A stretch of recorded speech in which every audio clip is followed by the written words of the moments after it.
Hello friends, welcome to my channel. இன்றைக்கி நம்ம சேனலில் ஈஸியாக டேஸ்டியாக பண்ணக்கூடிய சேமியா ஜவ்வரிசி பாயசம் எப்படி பண்ணுறதுன்னு தான் பார்க்க போகிறோம். வாங்க இப்போ வீடியோக்குள்ளே போகலாம். இந்த சேமியா பாயசம் பண்ணுறதுக்கு முதல்ல ஜவ்வரிசி எடுத்து ஒரு 10 நிமிஷம் ஊற வச்சு எடுத்துக்கலாங்க. சின்ன ஜவ்வரிசி, அதனால் 10 நிமிஷம். பெரிய ஜவ்வரிசின்னா ஒரு 5 மினிட்ஸ் ஊற வச்சு எடுத்தால் போதும். 2 கப் அளவுக்கு தண்ணி ஊற்றியிருக்கோம். தண்ணி கொதிக்கட்டும். தண்ணி பாருங்கள் கொதிச்சிருச்சு. இப்போ நம்ம ஊற வச்சு எடுத்து வச்சுருக்கிற ஜவ்வரிசி இதில் ஆட் பண்ணிக்கலாம். ஜவ்வரிசி ஒரு பாதி அளவுக்கு வேகணுங்க, கண்ணாடி பதத்துக்கு வரணும். அது வரைக்கும் வேக விட்டுடலாம்.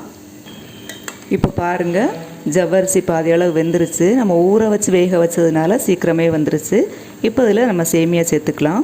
சேமியா பார்த்திங்கன்னா வறுத்த சேமியா தான். நீங்கள் வறுக்காத சேமியா எடுத்திங்கன்னா நெய்யிலேயே வறுத்து எடுத்துக்கோங்க. வறுத்து எடுத்து ஆட் பண்ணிக்கலாம். ரெண்டும் நல்லா வேகணும். நான் 1/4 கப்பு ஜவ்வரிசி எடுத்தேன், 1/2 கப்புக்கு சேமியா எடுத்திருந்தேன். இப்போ வேக விட்டுடலாம். இப்போ பாருங்கள், சேமியாவும் ஜவ்வரிசியும் நல்லா நமக்கு வெந்துருச்சு. இப்போ பார்த்தாலே தெரியுது பார்த்தீங்களா, இந்த மாதிரி வேகணும். இப்போ இதில் நம்ம தேவையான அளவு இனிப்பு சேர்த்துக்கலாம். நான் சர்க்கரை 1/2 கப்புக்கு எடுத்துருக்கிறேன். நீங்கள் உங்கள் இனிப்புக்கு ஏற்றபடி போட்டுக்கோங்க.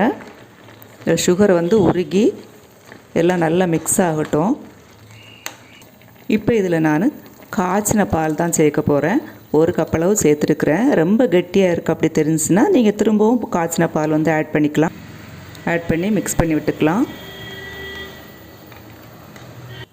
இந்த ஸ்டேஜில் நம்ம முந்திரி பருப்பு, திராட்சை நான் நெய்யிலே வறுத்து வச்சுருக்கிறேன், அதை ஆட் பண்ணிக்கலாம். முந்திரி திராட்சை ஆட் பண்ணதுக்கு இப்போ நம்ம சேர்க்க வேண்டியது ஏலக்காய் பவுடர். ஏலக்காய் பவுடர் 1/4 டீஸ்பூன் அளவுக்கு ஆட் பண்ணியிருக்கிறேன். ஏலக்காய் பவுடர் சேர்த்து மிக்ஸ் பண்ணி விட்டுக்கிட்டு நீங்கள் ஸ்டவ் ஆஃப் பண்ணிக்கலாம். இதுக்கு மேலே ரொம்ப நீங்கள் கொதிக்க விட வேண்டாம். இப்போ நம்ம உடனே குடிக்கிற பதத்துக்கு இருக்குது.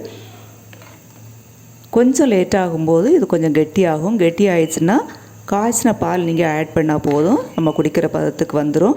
இது செய்கிறது ரொம்ப ஈஸி. வீட்டில் கெஸ்ட் யாராவது வந்தாங்கன்னா, வீட்டில் நமக்கு பாயசம் குடிக்கணும் போல் இருந்துச்சுன்னா 5 மினிட்ஸ்லேயே இது பண்ணிடலாம். ரொம்ப ஈஸியானது, ரொம்ப டேஸ்டியாக இருக்கும். இதே மெத்தடில் நீங்கள் ஒரு ட்ரை பண்ணி பார்த்துட்டு எப்படி இருந்துச்சுன்னு எனக்கு கமெண்ட் பண்ணுங்கள். நெக்ஸ்ட் வீடியோவில் சந்திக்கலாம். தேங்க்யூ ஃபார் வாட்சிங்.